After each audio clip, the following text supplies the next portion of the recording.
Kembali lagi pada kuliah aljabar linier. Kita lanjutkan materi kita pada materi berikutnya, yaitu komposisi dan inverse transformasi linier. Nah, tapi untuk mengawali kita tinjau dulu sifat transformasi linier ya. Jadi ada yang namanya transformasi linier satu-satu dan transformasi linier pada atau subjektif ya. Kita tinjau definisi formalnya.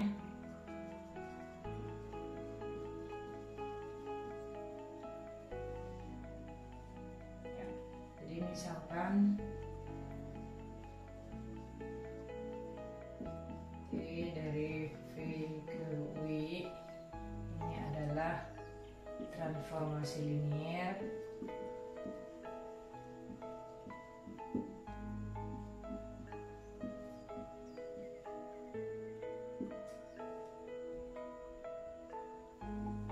jadi T transformasi T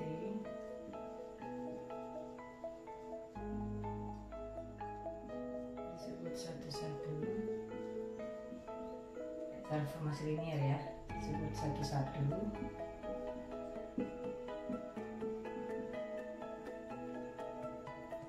Jika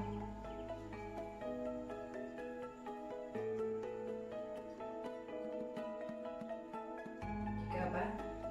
D memetakan vektor-vektor yang berbeda di V ke vektor-vektor yang berbeda pula di B ya. Jika D memetakan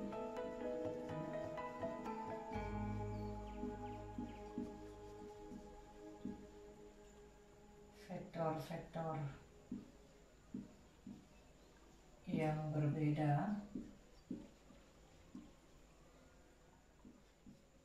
di V ke vektor-vektor yang berbeda pula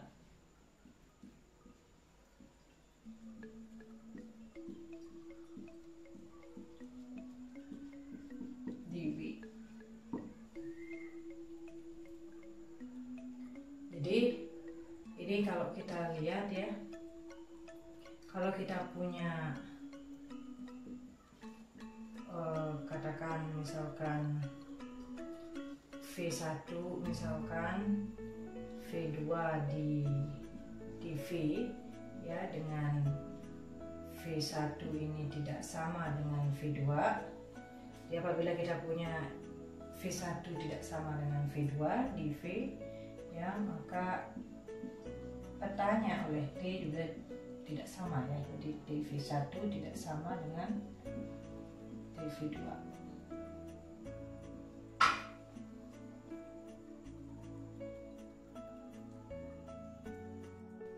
Ya, contohnya kita tinjau transformasi dari P3 ke R4 ya. P3 ini adalah ruang polinom yang derajatnya maksimum 3 ya. Nah, kita buat pengaitan T ini ya, pemetaan T ini ya, dengan mengaitkan setiap polinom di P3 ini ke vektor-vektor di R4 yang komponen-komponennya itu dibentuk dari koefisien-koefisien dari polinom ini ya. Jadi komponen pertama yaitu koefisien dari X pangkat 3 dan seterusnya ya, sampai konstannya ya. Nah, kalian cek sendiri nanti si T ini apakah transformasi linier ya. Ya, saya rasa nggak sulit. Nah, kemudian untuk memeriksa bahwa T ini satu-satu atau tidak, ya kita tinggal gunakan definisi yang tadi ya, bahwa kalau kita punya vektor-vektor yang berbeda di P3 ya, jadi kita punya polinom yang berbeda di P3, apakah petanya di R4 juga berbeda ya. Ya, itu bisa kita lakukan dengan mengambil sembarang dua buah polinom P dan Q ya di P3. Ya, misalkan polinom P itu adalah koefisien-koefisiennya adalah A1 B1 C1 D1 Q ya, A2 B2 C2 D2, dengan P ini berbeda dengan Q ya. Nah, artinya dua polinom yang berbeda ya, koefisien pasti ada koefisien yang seletak dari P dan Q ya. Jadi P dan Q itu yang berbeda. Koefisien seletak itu maksudnya ya, kita bandingkan jelas yang koefisien dari X pangkat 3 ya, kita bandingkan dengan koefisien dengan X pangkat 3 ya. Jadi koefisien P yang dari X pangkat 3 adalah A1, kemudian yang Q adalah A2 ya. Kemudian X pangkat juga, nanti berarti yang kita bandingkan adalah B1 dengan B2. Untuk yang X seperti C1 dengan C2, kemudian yang subkonstannya itu D1 dan D2 ya. Ya. karena ini berbeda ya paling tidak ada satu di antara koefisien-koefisien yang seletak ini yang tidak sama ya, atau berbeda ya. Jadi akibatnya ada suatu koefisien yang seletak pada pi yang berbeda dengan koefisien yang ada pada q. Ya, akibatnya kita peroleh bahwa vektor di R4 yang dibentuk dari koefisien dari pi dengan koefisien dari pi juga akan berbeda, karena yang komponen seletaknya ini ada yang tidak sama ya, ada yang tidak sama. Nah, tapi ini adalah peta dari P oleh T dan ini adalah peta dari Q oleh T. Jadi kita dapatkan TP tidak sama dengan TQ ya. Jadi P tidak sama dengan Q membawakan TP tidak sama dengan TQ ya, artinya T itu adalah transformasi linear satu-satu. Oke. Ya, kita lanjutkan ke contoh kedua. Tadi contoh pertama sudah kita tunjukkan adalah transformasi linear satu-satu ya. Nah, sekarang contoh kedua, misalkan saya punya transformasi dari R2 ke R2 ya. Jadi setiap pasangan XY dikaitkan dengan 0, 2x plus y ya. Nah, kalau kita perhatikan ini pasti transformasi linear ya. Nah, untuk itu kalian cek sendiri. T ini transformasi linear.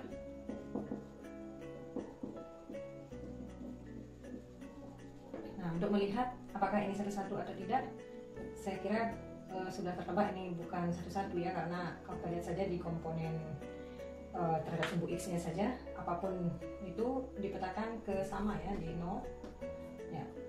Jadi misalkan kalau kita punya vektor 1, 2 di R2, ini kan berbeda ya dengan vektor 2, 0 ya. 1, 2 dengan 2, 0 itu berbeda ya. Tapi kalau kita kenakan dengan T, jadi T 1, 2, ini kalau kita hitung gunakan definisi ini adalah 0, 2 kali 1 ditambah 2 ya, ini sama dengan berapa? 0, 4 ya. Nah, di sisi lain kalau kita kenakan 2, 0 dengan T, ini adalah 0, di yang saya katakan tadi di apapun x itu akan dibawa ke 0. Nah, sekarang yang keduanya yaitu 2x plus y, berarti 2 kali 2 tambah y nya 0. Jadi kita dapatkan ini adalah 0, 4 ya. Jadi dua buah vektor, ada vektor yang berbeda di R2 tapi petanya oleh T sama ya, sama-sama, yaitu vektor yang komponennya 0 dan 4 ya di R2 ya. Jadi terbukti ternyata si T ini bukan transformasi linear ya. Jadi T bukan transformasi linear satu-satu ya. T bukan transformasi linear satu-satu ya. Ya, berikutnya kita ke definisi transformasi linear untu ya, atau pada atau surjektif. Jadi misalkan kita punya transformasi linear T dari ruang vektor V ke ruang vektor W. Nah, transformasi ini disebut transformasi linear untu atau pada itu jika setiap vektor di W itu merupakan peta dari vektor di V ya. Atau dengan kata lain, image dari T itu adalah keseluruhan dari W. Ya, adapun contohnya kalian bisa tinjau contoh satu yang tadi itu merupakan transformasi linear untu ya. Ya, berikutnya kita tinjau salah satu karakterisasi atau sifat dari suatu transformasi linear yang satu-satu ya. Ya, jadi dirangkum pada teorema ini. Jadi misalkan kalau kita punya T dari V ke W ini adalah transformasi linear, maka dua buah pernyataan ini adalah ekivalen. Artinya untuk melihat T satu-satu ya cukup kita ketahui kalau kernelnya itu adalah isinya hanya 0 saja. Atau kalau kita punya kernel dari T ini isinya hanya 0 saja ya pasti dia satu-satu ya. Jadi ini jika dan hanya jika. Nah, buktinya ini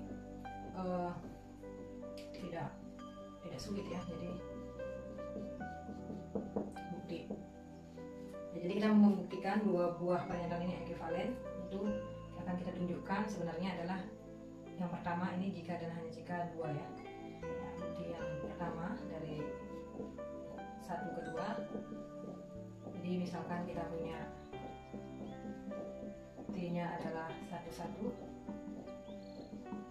ya, kita akan tunjukkan kernel akan ditunjukkan bahwa kernel dari T isinya hanya vektor 0 saja ya.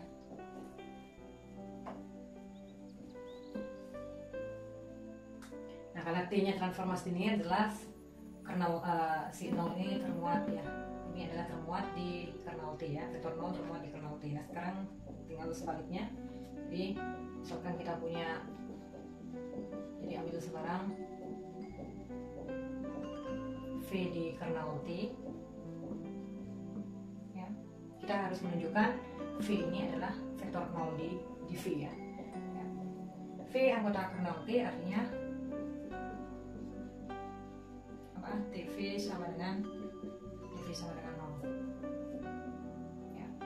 Di TV sama dengan 0. Nah, tapi di satu sisi 0 ini adalah juga peta dari vektor 0 ya. Ini kan 0-nya 0 di V ya, ini 0 di V ya. Nah, kita punya TV ini, V yang sembarang tadi, TV itu sama dengan T0. Nah, tapi kita punya si T ini satu-satu. T11 tadi apa?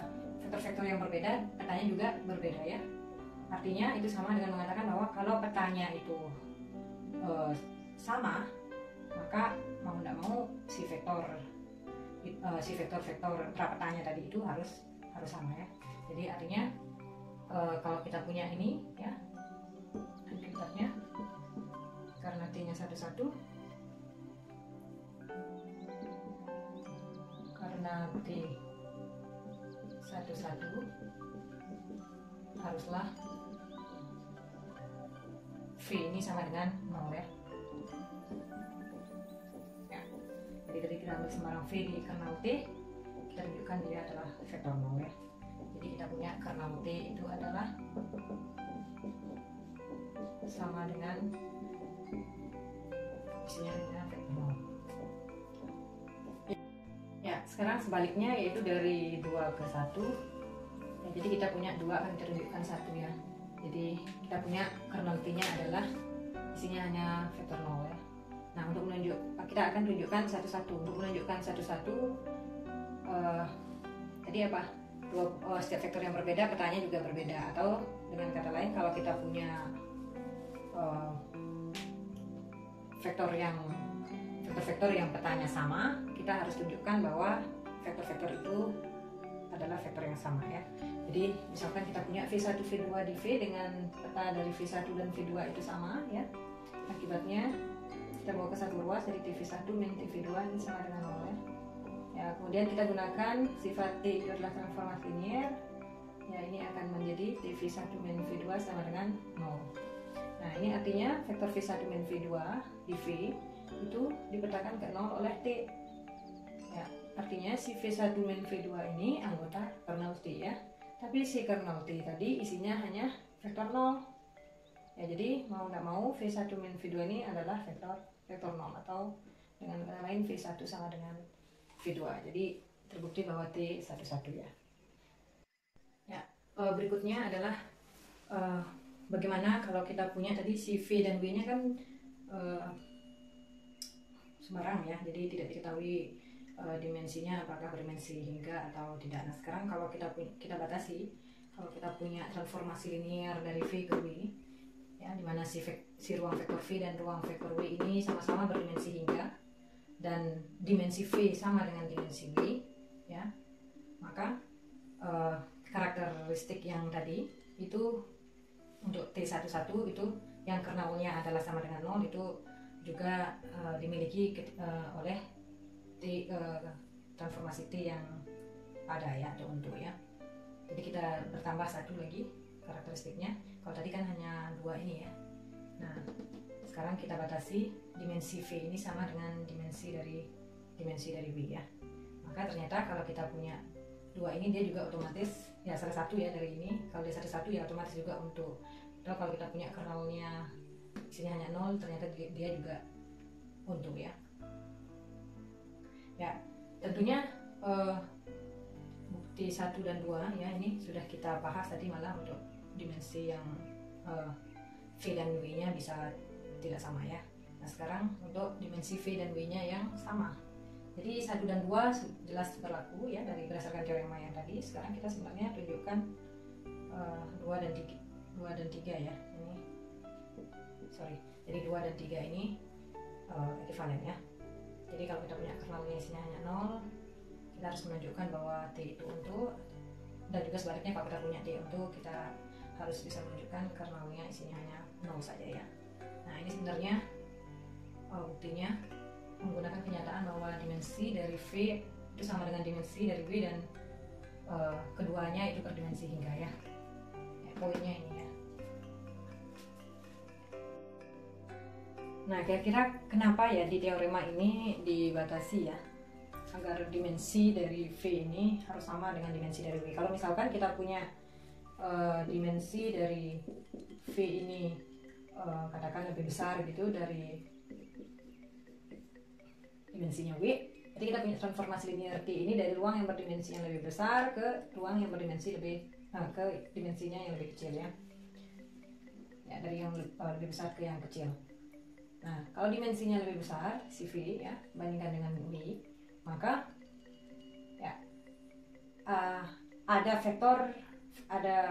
vektor-vektor yang berbeda di V itu memiliki peta yang sama di W ya. Jadi ini akan mengakibatkan T-nya itu tidak mungkin satu-satu ya. Jadi tidak satu-satu.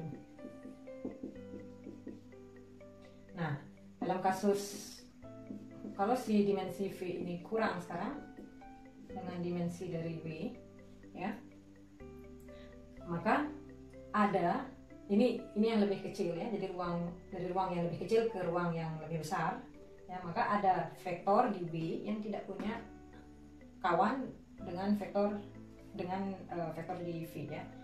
Jadi ada image dari T ini akan mengakibatkan image dari T ini tidak akan pernah sama dengan W, tidak keseluruhan dari W. Jadi dia hanya proper subset ya. Ini proper subset saja dari W.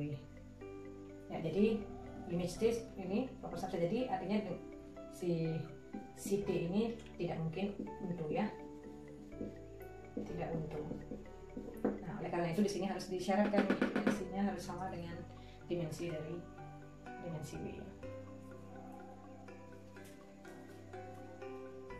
Namun sekarang gimana ya membuktikannya? Ya 1 dan 2 seperti tadi sudah ya. 1 jika dan hanya jika 2 ini jelas ya. Karena ini kasus khusus dari yang teorema sebelumnya. Nah sekarang sebenarnya kita coba tunjukkan 2 jika dan hanya jika 3 ya.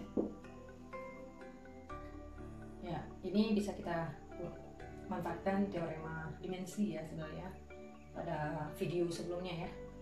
Jadi misalkan jadi yang bukti yang 2 ke 3 ya, yang ini sudah jelas ya, 2 ke 3. Jadi misalkan kita punya kernel T nya adalah isinya hanya 0 saja ya, akan kita tunjukkan T nya adalah untu ya. Kernel T itu isinya hanya 0 artinya apa?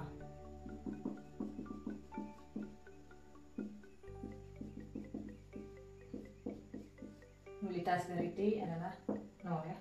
Ya, misalkan kita dimensi dari V itu adalah N, maka berdasarkan teorema dimensi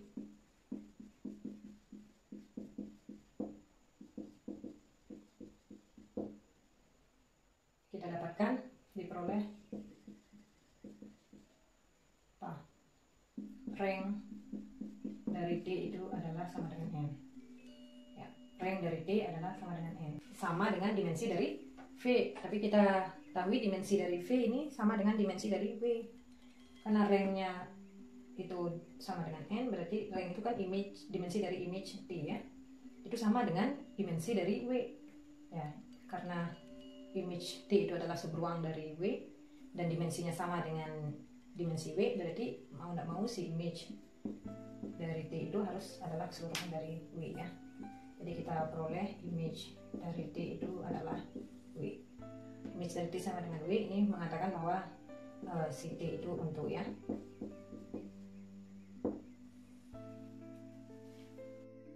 sekarang bukti sebaliknya, yaitu dari 3 ke 2. Jadi kita punya T-nya untuk akan ditunjukkan kernel dari T itu isinya hanya 0 saja ya. Ya, sama ya, buktinya menggunakan teorema dimensi ya. Jadi karena T-nya untuk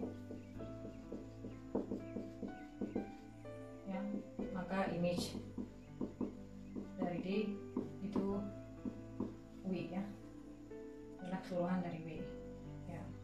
Akibatnya dimensi dari image T atau rank dari T itu sama dengan dimensi dari W, yaitu sama dengan N ya. Nah, dengan teorema dimensi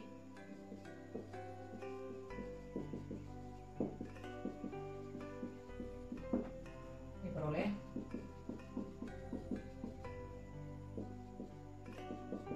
nulitas dari T itu adalah dimensi dari V dikurangi dengan rank dari T ya. Jadi dimensi dari V itu sama dengan dimensi dari W, yaitu sama dengan N, dikurangi rank dari T itu N ya.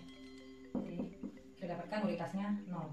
Nah, nulitas dari T itu 0 artinya ya, jadi akibatnya kernel dari T itu isinya hanya 0 saja ya.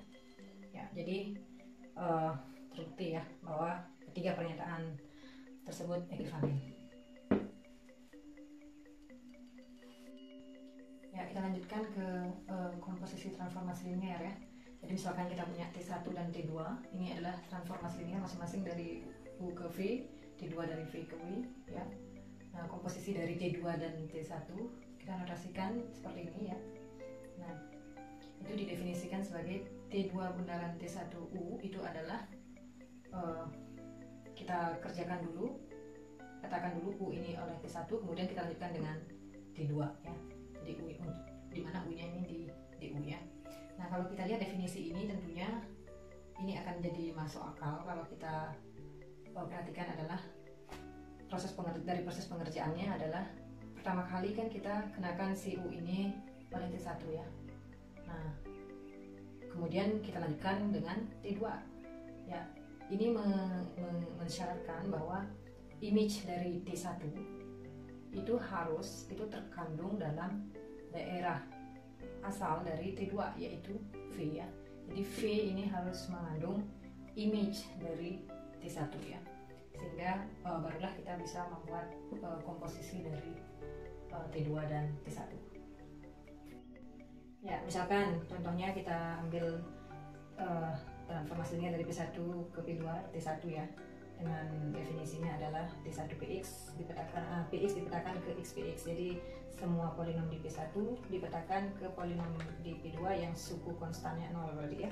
Nah, kemudian yang T2 dari P2 ke P2 dengan definisi pemetaannya seperti ini, T2 PX sama dengan P2X plus 4. Maka untuk mencari T2 komposisi T2 dan T1 ya, T1 PX adalah T2 PX dari definisinya adalah XPX. Nah, kemudian jadi X ini sekarang ya, oleh T2 dipetakan T2 PX itu adalah P2X plus 4 ya.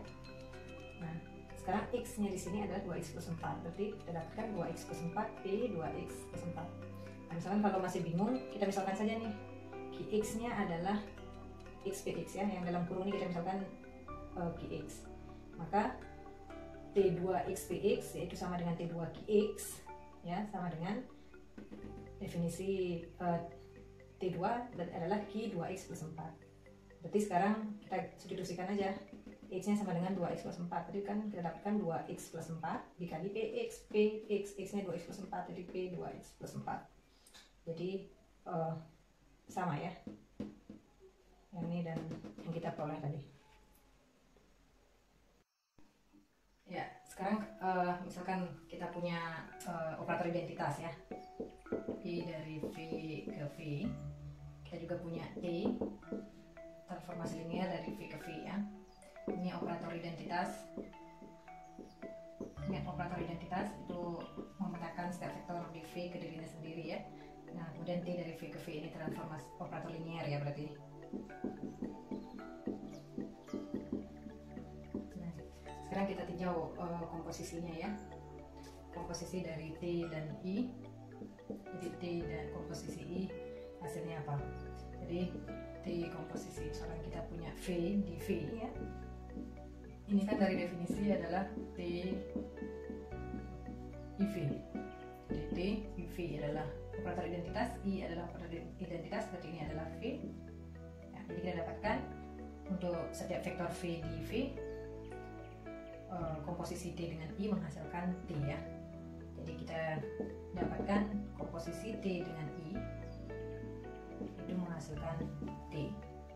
Nah, sebaliknya sekarang, kalau kita komposisikan I dengan T, hasilnya I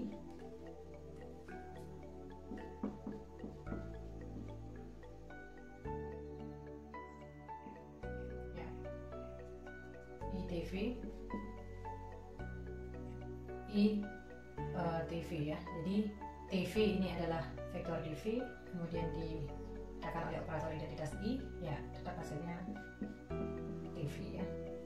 Jadi kita dapatkan I komposisi T juga sama dengan D ya. Ya.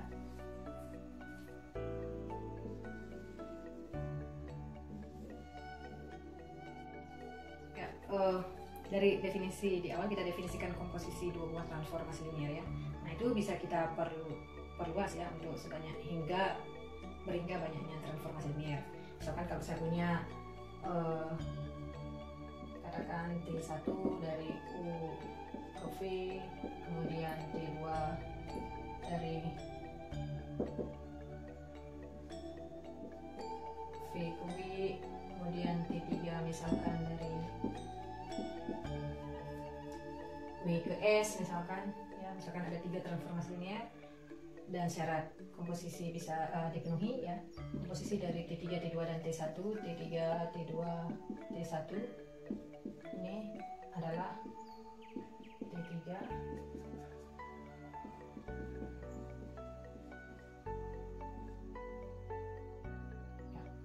seperti ini ya. Jadi kita kenakan dulu vektor U di U dengan T1, kemudian dilanjutkan dengan T2 ya, kemudian dilanjutkan dengan T3 ya. Jadi misalkan nanti kita punya N-nya lebih dari 3 ya, serupa caranya ya. Jadi kita kenakan dulu dengan transformasi T1, kemudian kenakan dengan T2 dan seterusnya sampai Tn-1 dan terakhir adalah Tn. Misalkan kita punya N buah transformasi linear. Oke, itu untuk komposisi. Kemudian kita lanjutkan ke inverse transformasi linear ya. Ya, kita lanjutkan ke inverse transformasi linear ya. Ya, untuk ini kita fokuskan ke transformasi linear satu-satu ya. Jadi misalkan kalau kita punya transformasi linear satu-satu dari V ke W ya. Jadi ilustrasinya misalkan saya punya ini ruang vektor V ya. Kemudian ini ruang vektor W misalkan. Nah, jadi misalkan saya punya di sini adalah vektor V. Oke. Ini vektor V. Karena T ini transformasi linear ya, kita petakan ke W, pada vektor W.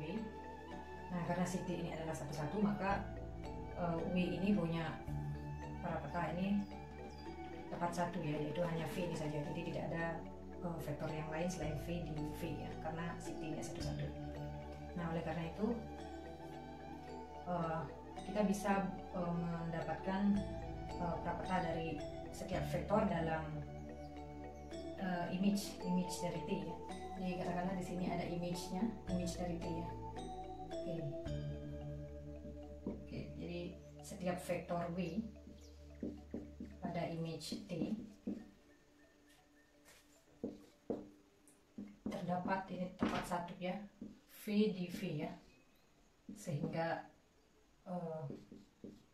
W sama dengan TV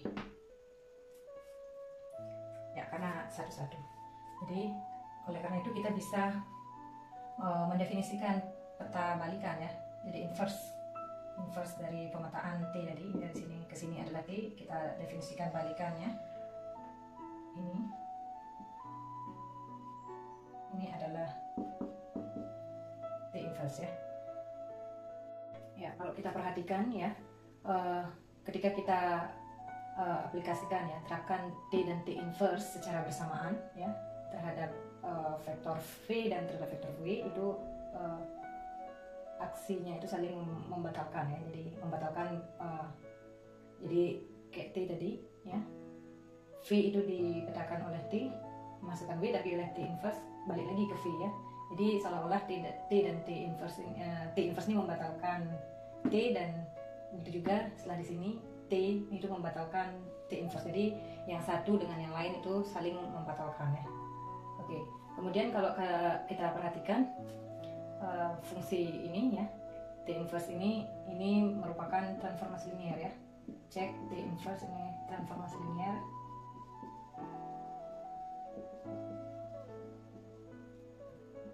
Transformasi linear dan juga satu-satu ya. Jadi transformasi linear satu-satu. Ya, contohnya ya, misalkan kita punya transformasi linear dari ruang polinom P1 ke P2, yaitu setiap polinom di P1 dibawa ke polinom X dikali Px ya. Jadi ke polinom di P2 yang suku konstannya itu 0 ya.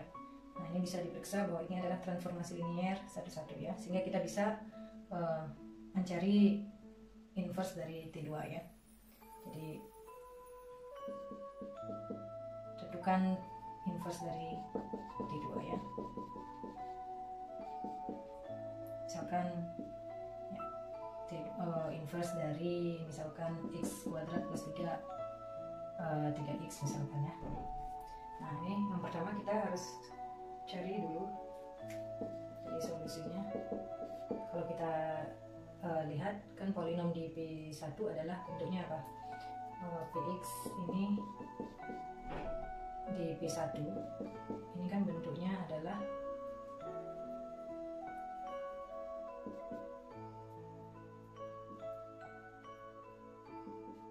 Ax plus B ya. Ini anggota P1.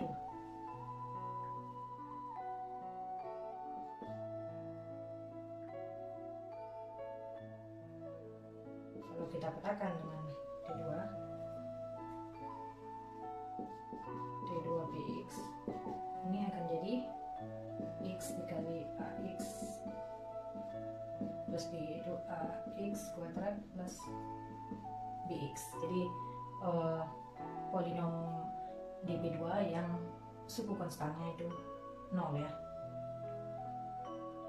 Nah, sehingga kalau kita punya Ax kuadrat plus Bx ya, petanya kan berarti prapetanya adalah X ya, jadi Ax plus B. Nah, sehingga kita dapatkan inverse dari X kuadrat plus 3x ini adalah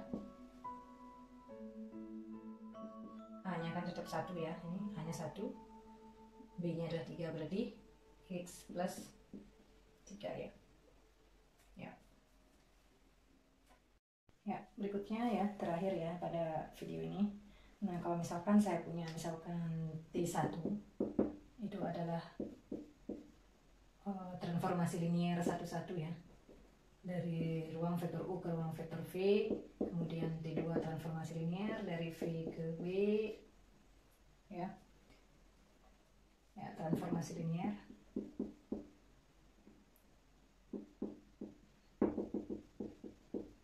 T1 dan T2 ini transformasi linear dan juga satu-satu ya, jadi transformasi linear satu-satu. Maka dengan mudah kita bisa peroleh ya, kalau kita komposisikan T2 dengan T1 juga akan menghasilkan transformasi linear satu-satu ya.